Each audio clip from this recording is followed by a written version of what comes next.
Un jour, un homme de Dieu a rencontré une sœur. C'était la fille d'un médecin. Il lui a dit, ma sœur, j'aimerais t'épouser. Et la sœur voyait le frère à l'église. Et il était bien habillé des fois. Et puis il dit, frère, je viendrai te visiter. Et ce jour-là, elle est arrivée quand le frère ne s'y attendait pas. Et la sœur arrive. Il y avait une porte. Elle entre, c'était une belle maison. Et puis elle pose la question, où est le frère Sonny? Elle dit, frère Sonny, il est derrière. Elle était déjà étonnée qu'on ne dise pas qu'il est dans la grande maison. Frère Sonny habitait dans cette grande parcelle, mais dans la petite guérite. Et elle va. Elle trouve le frère Sonny qui dormait sur un lit dont lui-même avait le secret. Tu connais ces lits là, il faut que tu t'assieds avec expérience et sagesse. Et lui, il était malade. Et trouve le frère Sonny là. Hey, tu habites ici? Oui, j'habite ici. Ah, Seigneur. Elle a dit n'importe quoi. Si la situation d'un frère est misérable, ne crache pas dessus. Tu peux te retirer seulement, mais ne crache pas dessus. Elle a jugé ce frère en fonction de son présent. Et lui a dit, mais Dieu, un jour changera ma vie. Ah, excuse-moi. Elle est partie. Et puis elle a épousé un médecin. Vous voyez, les médecins des fois sont non payés. Et ils grèvent. On bouffe leur argent. Et lui, il est devenu rockman. Et un jour, il passait, il y avait la pluie. C'est lui qui m'avait raconté ça quand il nous prêchait. Et il voit la sœur avec son médecin sous la pluie avec un parapluie. Il s'est arrêté. Et ils sont entrés.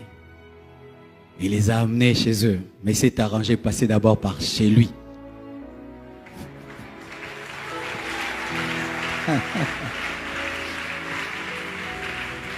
Pour qu'il puisse sécher. Et le monsieur était loin. Et la fille est venue et lui a dit, je comprends le verset qui dit que tu perdras par ta faute ton propre héritage. Elle a dit ça. C'est pas que j'encourage les frères, t'as rien, tu cherches une femme. Non, ne changez pas mon message. Ne changez pas. Lui, il avait un ministère déjà. C'est pas que t'as rien là et puis tu veux, non. Il avait déjà un ministère, mais il était au début. Au début du ministère, mes frères, je transportais les bancs. J'achetais les bancs à Montbéliard. Dans la boue, j'allais au marché acheter une chaise en plastique. J'habitais des maisons dans lesquelles il pleuvait, dans lesquelles il y avait des gros rats. Je restais devant un arrêt de bus jusqu'à 23 heures pour trouver un taxi où nous serons à deux devant. Certains, en voyant ça, m'ont méprisé, mais d'autres ont vu qui je serais. Ne vous moquez jamais d'un homme. Jamais d'un homme. Parce que là où tu es, pour toi c'est le top, mais l'autre va commencer là où il est ton top et va dépasser ça. Chaque homme est un point d'interrogation. Chaque homme est un mystère. Et quand tu sais ça, tu respectes les hommes. C'est pourquoi, mon frère, dans ta vie, tais-toi devant ces choses. Lorsque tu vas vers un chantier et qu'il est inachevé, ne juge pas, ne parle pas. Tu ne sais pas ce qu'il sera.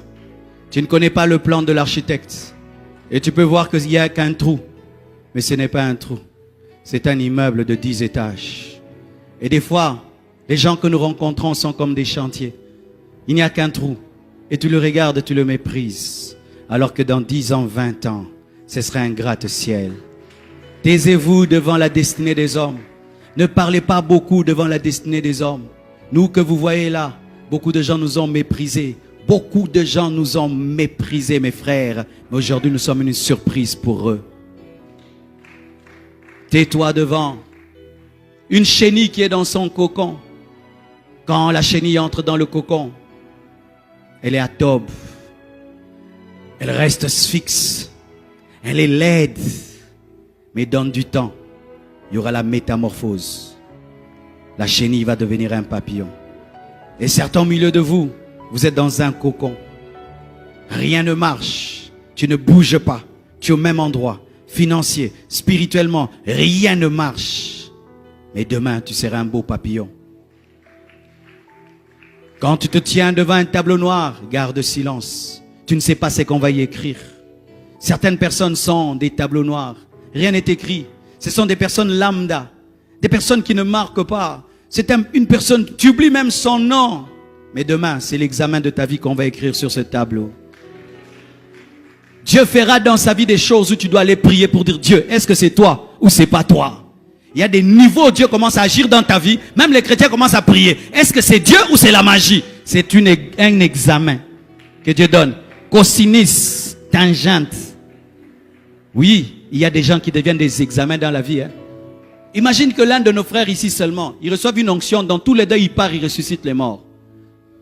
Nous allons aller en prière pour prier Dieu, est-ce que c'est toi? Même les gens qui croient à la puissance vont aller dire Dieu, est-ce que c'est toi? Tu entends partout, il part, ressuscite. Les gens ne font que ressusciter. Il dit seulement, ah! Les gens ressuscitent. Lorsque tu vois un homme et rien n'est écrit, ce n'est pas que le maître n'a pas la craie.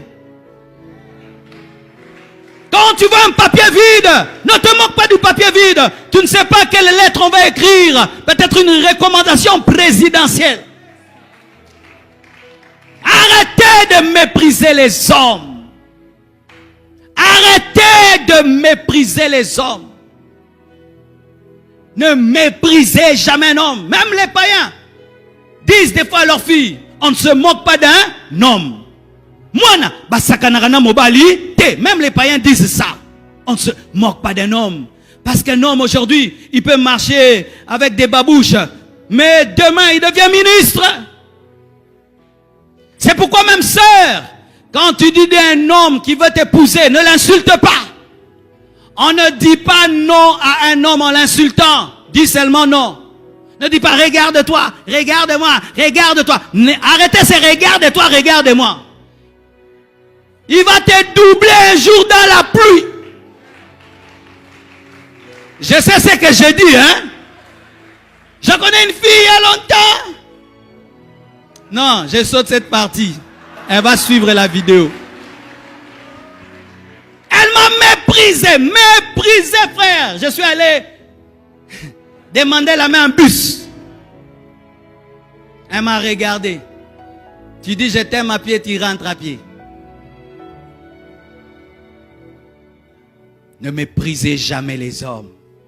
Ne regarde pas ta vie pour juger un homme, tu n'es pas Dieu. Ne te moque jamais d'un vase brisé dans les mains d'un potier. Ne te moque jamais d'un vase brisé dans les mains d'un potier. Tu ne sais pas ce qui va devenir un vase d'or. Si tu pouvais regarder Pierre en train de renier Jésus, quel futur tu allais lui donner? Tu allais dire zéro, il n'y a rien ici. Mais Jésus voyait, même derrière le reniement, que cet homme sera prêt à mourir pour moi. Il n'a pas pu mourir pour moi parce qu'il n'avait pas le Saint-Esprit. Quand il aura le Saint-Esprit, Pierre mourra pour moi. Il m'aime beaucoup mais n'a pas la force. Je lui donnerai la force. Ne te moque pas d'un homme qui est tombé dans le péché. Ne te moque pas d'un homme de Dieu qui est tombé dans le péché comme nous faisons maintenant à Kinshasa. Tu ne connais pas quand est-ce qu'il va se repentir et c'est que Dieu va lui dire. Vous aimez les épîtres de Pierre? Mais Pierre a renié son maître. Il a dit qu'il ne le connaît pas. Ne te moque pas d'un frère qui traverse des moments difficiles. Tu ne connais pas son histoire avec Dieu. Ne te regarde pas pour juger un homme. Il se peut qu'il sera plus grand que toi. C'est pourquoi tant qu'un homme ne s'est pas tenu debout, ne dis pas que tu es plus grand que lui. Tu peux être debout, l'autre est assis et tu penses que tu es plus grand que lui. Non, il est assis, il n'est pas debout. Lorsqu'il va se déployer, il est plus grand que toi. Ne te moque pas tu ne comprends rien. Et même si tu comprends, il y aura toujours des choses que tu ne comprendras pas. Ils se sont moqués de Jephthé parce qu'il avait de mauvaises origines. Mais ce qu'ils ne savaient pas, c'était lui leur juge. C'était leur roi. Parce qu'en ce temps-là, Dieu n'établissait pas encore des rois, c'était des juges. Celui qui était le fils de la prostituée, c'est lui que Dieu avait choisi pour les sauver, les protéger, les défendre. Mais ils l'ont jugé selon des hommes. C'est pourquoi dans l'église, nous devons vivre dans le respect. Moi, j'ai appris à respecter les gens à l'église, mes frères. Ça fait 23 ans que je suis pasteur. Et ça fait maintenant plus de 31 ans que je suis chrétien.